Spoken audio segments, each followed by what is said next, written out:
What's going on, you guys? So I have another CPU. This is a Intel Core i3-9100F.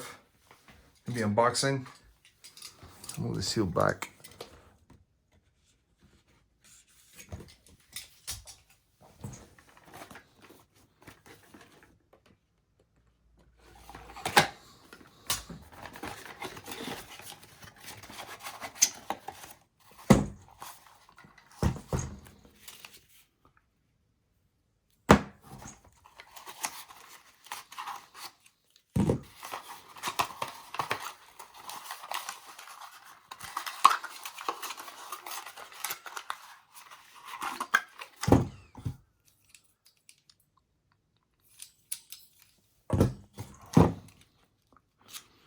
And this is running, look at the box.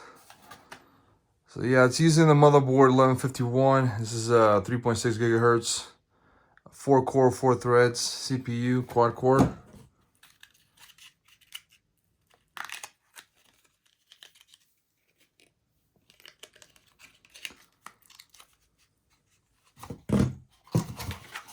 Put this back.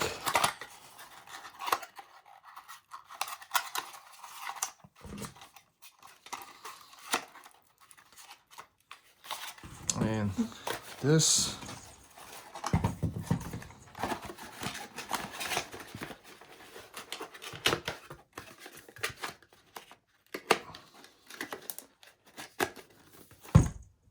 So guys, the end of the video. Thanks for watching. Bye.